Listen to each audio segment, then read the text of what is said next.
Évidemment, on va parler de cette réunion extraordinaire organisée un peu à la dernière minute. On sent bien la fébrilité sur la défense de l'Ukraine et du rôle de l'Europe, alors que, on le disait, l'Europe a bien reçu le message des États-Unis qui disent maintenant, vous vous débrouillez. Nous, on va pas mettre plus d'argent. Faites comme vous voulez, mais allez-y. À tel point d'ailleurs que le Premier ministre britannique, on ne l'attendait pas du tout sur ce sujet, lui qui ne fait pas partie de l'Europe, dit nous on est prêt à envoyer des troupes au sol. Vous voyez, l'histoire s'accélère. Merci à Isabelle Saporta, éditorialiste à RTL, d'être avec nous.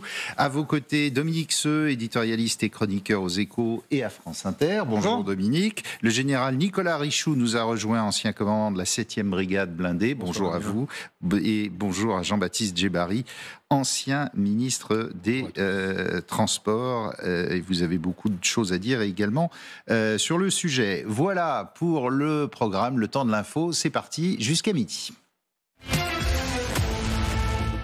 Alors, regardez-les, ces participants, cet après-midi à l'Élysée. Je dirais que Emmanuel Macron a réussi son coup, parce que réunir en un temps aussi court autant de pays des principales armées européennes, plus Ursula von der Leyen et le patron de l'OTAN, Mark Rutte, bon, c'est pas mal. Écoutez ce que disait hier soir, ici même sur LCI, le chef de la diplomatie française, Jean-Noël Barrot. Il disait quoi ?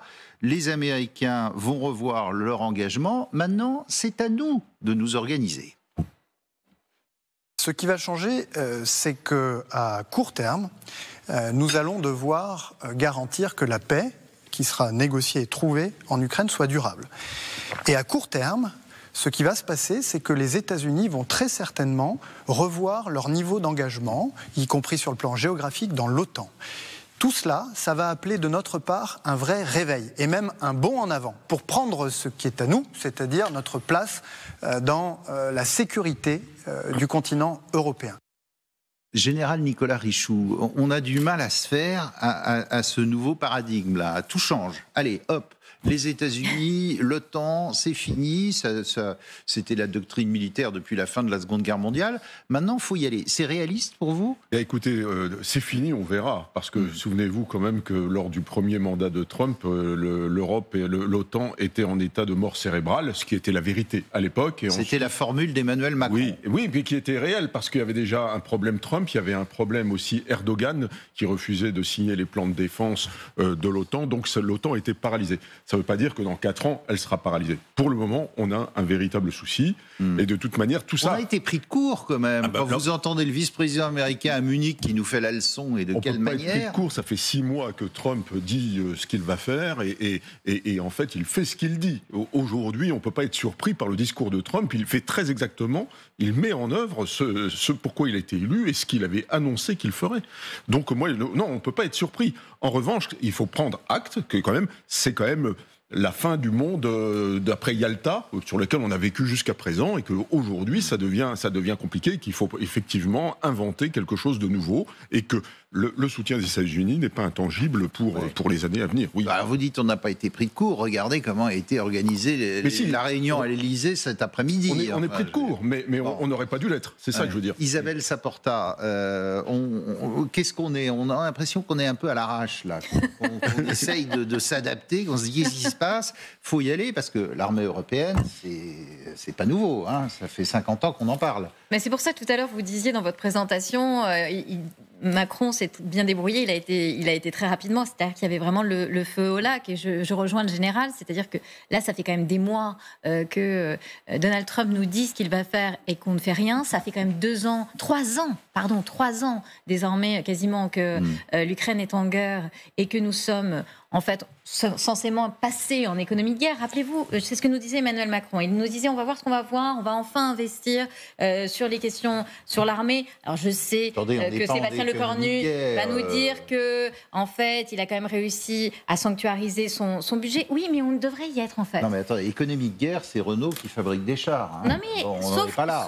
On n'en est pas là, mais c'est-à-dire que le problème c'est pas la peine d'attendre qu'on en soit là et se rendre compte qu'on n'est pas capable de les fabriquer. Si vous voulez, là en fait notre industrie d'armement, c'est de la haute couture. C'est de la haute couture qui est capable de faire des trucs hyper chics. On a les meilleurs canons, mais on en a 15. C'est ça. Ouais.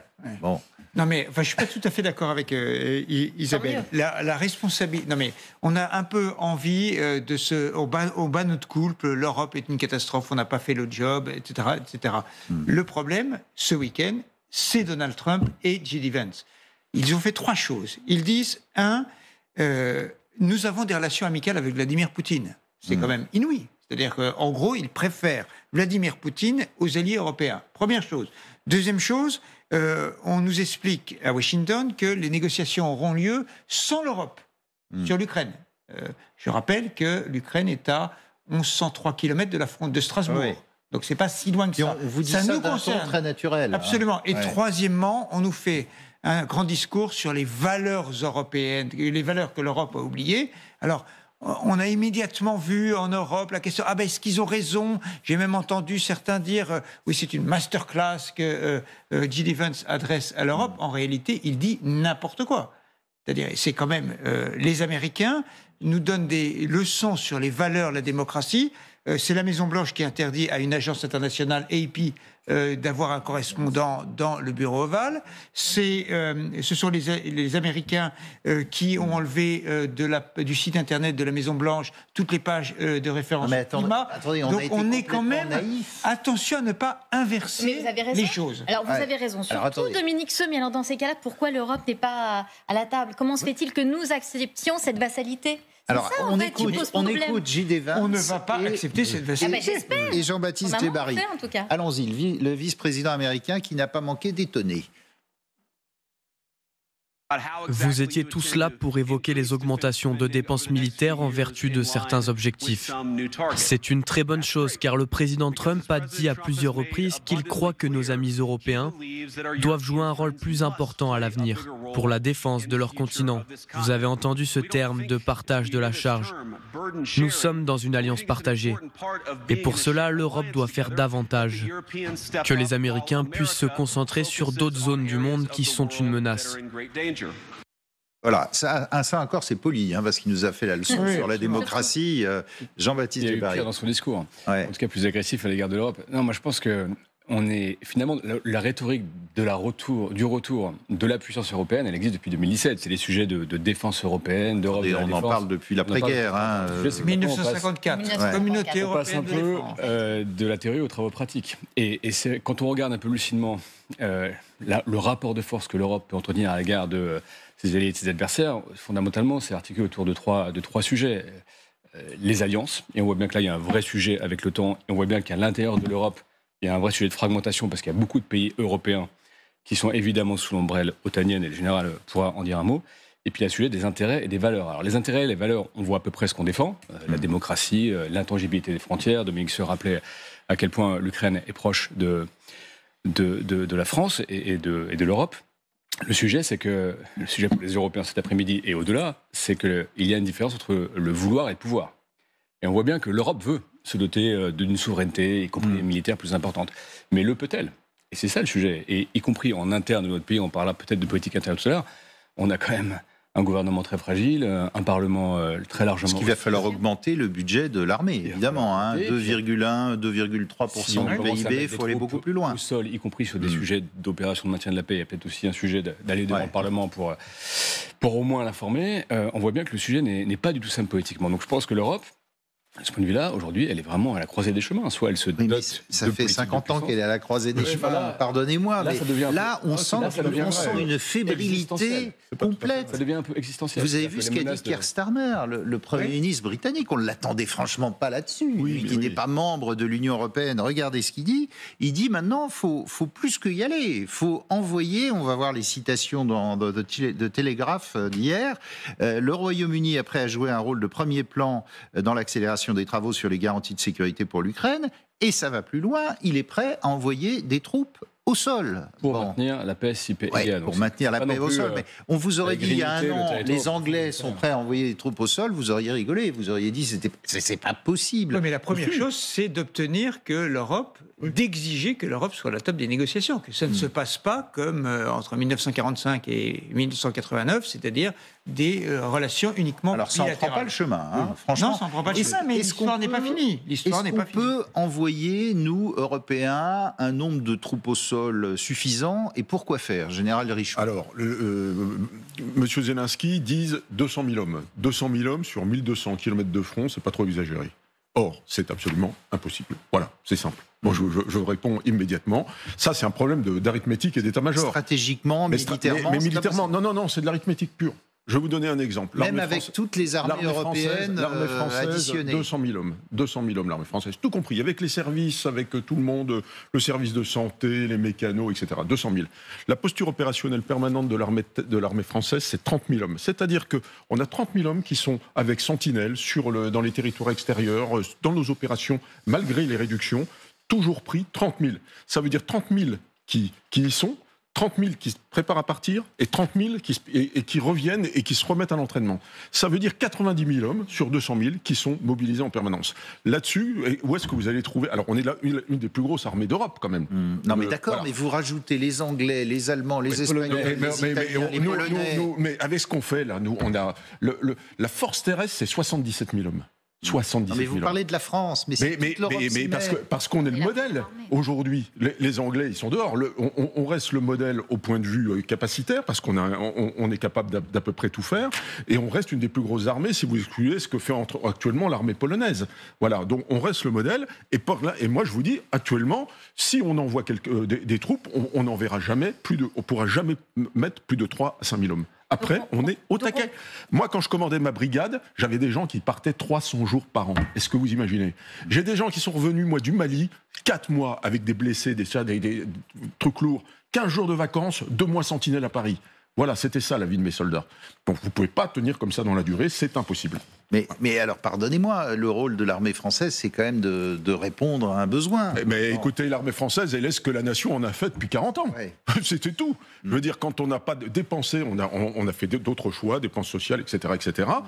On dépensait 6% du PIB en 1960. Donc elle est aujourd'hui la taille, et ce qu'on en a fait, c'est le choix, c'est le Parlement qui vote le budget. Il y a pas un autre problème aussi, on a tout mis dans la dissuasion nucléaire. C'est-à-dire de dire, le bouclier suprême, c'est le nucléaire. On a le format qu'avaient les Britanniques, même le format à peu près de l'armée allemande, mais là-dedans, en plus, on fait le nucléaire pour le même prix. C'est pas cher le nucléaire, croyez-moi. Comme assurance vie, c'est pas cher.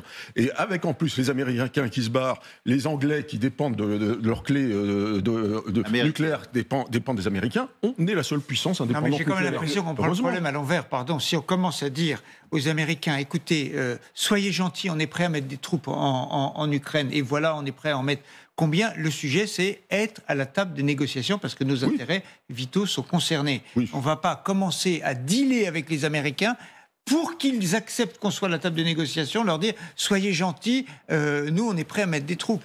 Je pense qu'il faut être... C'est d'abord politique cette affaire-là, avant de voir le nombre de personnes qui sont engagées. C'est politique, Dominique, mais le problème c'est que les armées, les forces qui sont mobilisables, elles sont effectivement les seules armées un peu indépendantes. C'est effectivement les Britanniques, les Français qui peuvent décider à peu près pour eux-mêmes ce qu'ils veulent faire, et les Polonais, parce qu'il y a un risque existentiel pour eux et qu'ils ont une force terrestre, je parle sous le contrôle du général, relativement important. Vous avez vu que les Suédois ce matin veulent y aller aussi, troupes au sol. C'est pareil, c'est existentiel. Les pays de l'Est de l'Europe et du Nord de l'Europe, le risque russe, il est existentiel pour eux. Eux, ils comptent en heures de chars de Moscou. Donc on ne raisonne pas du tout pareil. Le problème de ces pays-là, et c'est encore plus vrai des pays baltes que des autres, c'est qu'ils dépendent complètement des forces américaines. Quand vous allez là-bas, il y a le drapeau américain partout. Donc, quand on approche ça de façon un peu univoque en disant l'Europe comme entité politique à sa place, c'est ce qu'on souhaite, mais le rapport de force réel, à la fois dans les rapports politiques, et y compris dans les désalignements en intra-européens, ils sont ce qu'ils sont. Les Français ne pensent pas comme les Allemands sur ces sujets, et depuis très longtemps. Le problème, c'est que les Français ne pensent pas comme les Italiens, ne pensent pas comme les Hongrois. Exactement. Parce que là où on a un vrai problème en plus, c'est qu'il faudrait qu'on parle d'une seule voix, et on voit bien que Orban est fou de joie de la façon dont ça se passe, parce qu'en fait, il a, d'ailleurs, vous savez très bien qu'il a participé au projet 2025, et qu'il a accueilli chez lui des futurs penseurs trumpistes et qui les a financés. On sait très bien que ça a joué. Mélanie, vous voyez bien à quelle ambiguïté elle joue. Elle est très proche de Musk. Elle a été déjà plusieurs fois rencontrer Trump alors qu'il n'a toujours pas répondu, il n'a toujours pas voulu voir Ursula von der Leyen. Donc on est quand même dans une période qui est d'une fragilité intense. Moi, je trouve que vous avez raison sur tout. Mais quand, par exemple, même sans parler de la guerre, quand Trump dit on va vous fracasser, parce qu'il n'y a pas d'autre terme, avec les tarifs douaniers, on a Ursula von der Leyen qui tend fébrilement la main en disant si on achète plus de gaz liquéfié, ça va se passer comment? Donc si vous voulez, le problème, c'est, vous avez raison, il faut sortir de cette posture de vassalité, mais pour le moment, on ne l'a pas fait. Non, pour l'instant, on ne l'a pas fait, mais il faut d'abord constater que ce week-end, le vice-président américain a refusé de rencontrer le chancelier allemand pour préférer rencontrer la leader de l'extrême droite en Allemagne. Ouais. Il était en Allemagne. Alors attendez, vous connaissez quand même le système Trump. Est-ce qu'il n'y a pas une grosse dose de bluff là-dedans? Ah bah ça on le verra. Je dis 100 et j'en fais 50. C'est la stratégie. Simplement. Sur l'économie. Moi, je voudrais simplement dire, sur la réunion dont on est très heureux cet après-midi, j'en suis très heureux également.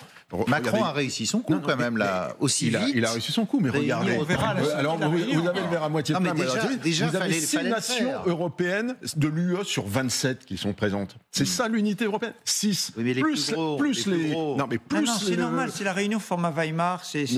Oui, mais il pourrait y avoir des nations qui disent je me joins. Weimar, normalement, c'est avec l'Allemagne, et puis bon, alors c'est un Weimar plus. Oui, vous avez raison. Oui, mais il pourrait y avoir des nations qui disent ça m'intéresse, je me joins à vous. Personne ne les aurait empêchés de venir.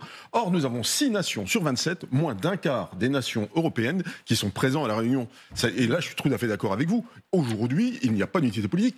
Quel est le projet politique européen? Il y a autant de visions de l'Europe que de nations. Et je rappelle que l'Europe, elle a été faite sur le modèle économique et pas sur le modèle de puissance. Le modèle de puissance, c'est vraiment c'est un fantasme français. Mais c'est pour ça. Voilà, c'est un vrai souci. C'est pour ça que dans le rapport de Trump à von der Leyen sur les sujets de politique commerciale, ça peut marcher. Parce que l'Europe est un grand marché, parce que si on réplique par les tarifs douaniers, ça aura un impact. Oui. Sur la géopolitique, ça n'est pas du tout la même nature. Ce ne sont pas les mêmes interlocuteurs. Et le rapport de force, aujourd'hui, parce que la rhétorique de puissance est en faveur des US, parce qu'ils ont la plus grosse armée, parce qu'ils ont le dollar, etc., on peine, effectivement. On peine parce qu'on a des facteurs de puissance qui nous manquent, et on peine parce que certainement aussi on a un personnel politique qui est moins articulé aux politiques de puissance qu'avant. Jean-Baptiste a complètement 1945, raison. Et c'est deux niveaux très différents. Charles de Gaulle n'était pas dans la discussion au départ. Il s'y impose, il impose la France. La boîte à archives, rappelez-vous, c'était il y a un an, pratiquement jour pour jour. Emmanuel Macron disait ceci, on était le 26 janvier 2024.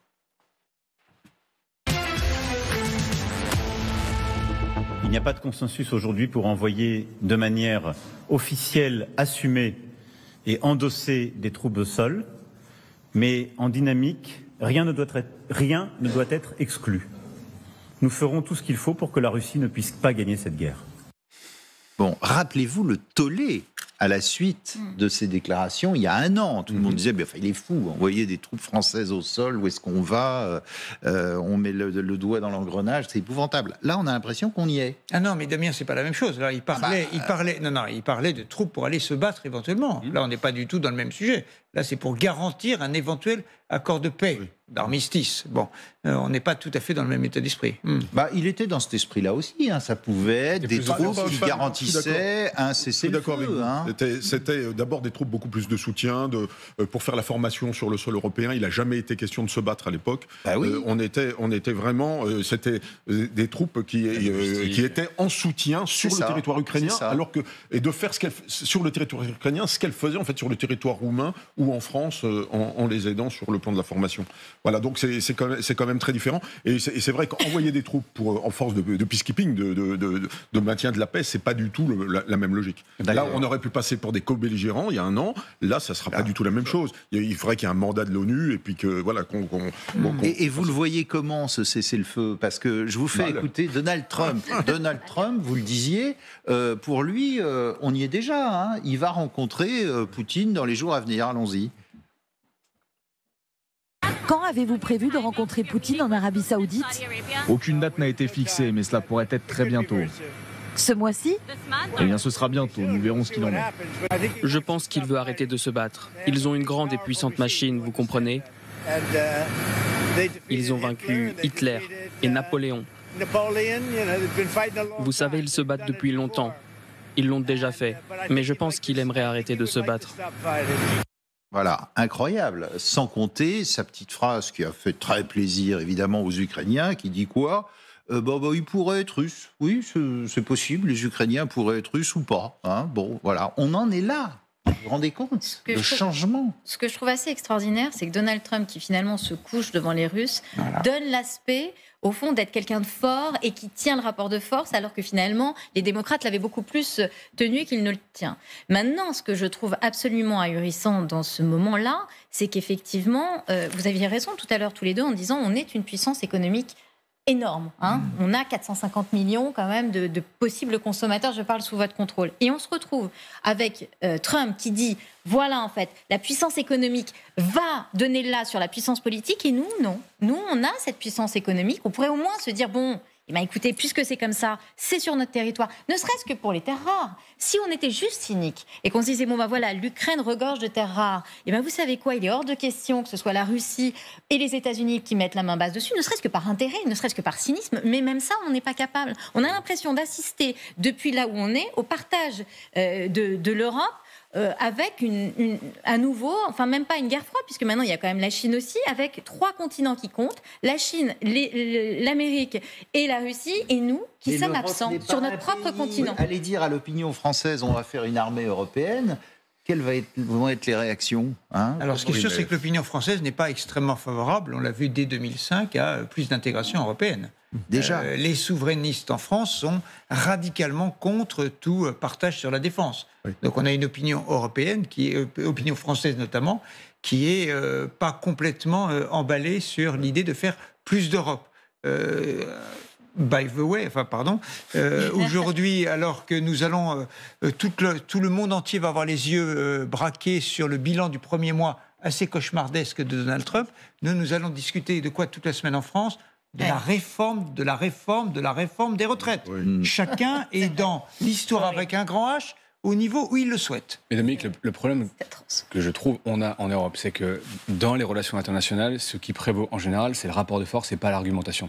De Gaulle disait un peu ça. Et nous, on argumente souvent et on a une approche morale des choses, dans un monde qui n'est pas moral. Et il suffit de voyager un peu partout. Et alors les US, on approche tout sauf morale des choses, sur le plan économique, financier, avec Trump, encore plus qu'avant, mais d'une manière générale, ils sont une approche assez peu morale des choses, même s'ils le présentent souvent comme ça. Et nous, on est des pays de gens gentils, des démocraties un peu fatiguées, un peu molles. On a une approche très morale des choses dans un monde qui ne connaît malheureusement peut-être pas cet état de choses comme faudrait un bon Trump en Europe ? Non, mais moi je crois, on va en parler après, mais je finis là-dessus. Non, mais moi je pense qu'on va avoir des démocraties fortes. Charles de Gaulle, c'était un régime démocratique, c'était pas du tout faible. Et la Constitution, c'était pas un outil. Il y a quand même quelques chiffres. Je veux dire, le PIB de l'Europe par rapport aux États-Unis, c'est entre les 2 tiers et les 3 quarts. On a 450 millions d'habitants, on est entre 2 tiers et 3 quarts, je ne sais plus exactement le chiffre, du PIB des États-Unis pour 330 millions d'habitants. Donc ils ont quand même. Alors on peut faire pendant, ils sont déjà plus puissants que nous. Mais pourquoi vous comparez les deux, l'économie parce que tout est un rapport de force actuellement. Tout est un rapport de force. Et quand on parle de l'armée, quand on parle de l'Europe puissance, on dépense à peu près 330 milliards pour notre défense, les 27 pays, tous mis bout à bout. Et c'est plus. Les Américains, 3 fois plus. Ils sont à 880 ou 90 milliards aujourd'hui. Vous imaginez la différence. Donc après, et ensuite, vous faites une armée européenne. Qui est l'autorité politique qui dit « en avant, on fait la guerre » Qui est l'autorité politique ? Il n'y en a pas. Ça ne va pas être une Ursula von der Leyen. Ça ne peut pas être Ursula von der Leyen. Qui a la légitimité de le faire. Mais la légitimité de le faire. Il faut, vous n'aurez une armée européenne que le jour où vous aurez une Europe fédérale et tout le monde ne veut pas une Europe fédérale. Voilà. Il serait peut-être temps de penser l'Europe comme le pensait Chevènement il y a des années, effectivement en cercle concentrique, pour enfin avoir un petit peu, au fond, une force politique, parce que là, ça n'a pas de sens. Dominique Seux, vous rappeliez tout à l'heure l'Europe de la défense, on en parle depuis les années 50. D'ailleurs, c'est Pierre Mendès France qui l'avait coulé en 54 parce qu'il était gêné avec l'Indochine, il voulait pouvoir faire ce qu'il voulait faire. Mais en fait, là, il est quand même malgré tout temps d'y penser. Parce qu'on ne va pas pouvoir continuer à penser que l'OTAN est une solution pour nous. Parce que vous avez raison. Là, on peut croiser les doigts pendant 4 ans en se disant pourvu qu'ils ne détruisent pas tout d'ici 4 ans. 1, il n'est pas sûr qu'ils ne détruisent pas tout. Et 2, est-ce qu'on est sûr qu'après Trump, ce sera mieux que Trump ? Si c'est après Trump, c'est Vance. Vous voyez, par exemple, je ne suis pas sûr qu'on va gagner au change. Je pense qu'il faut, Isabelle, je pense qu'il faut qu'on ne sous-estime pas nos propres forces. Décidément, je joue ce rôle-là ce matin. Positif. Je vous donne un exemple. Si nous disons aux Américains, Vous voulez la paix, vous voulez un armistice avec les Russes, eh bien on va se remettre à acheter du gaz russe. Les Allemands ne seront peut-être pas très loin de ça à un moment ou à un autre. Et on n'achètera plus votre gaz, votre GNL américain. Ben voilà un argument pour discuter.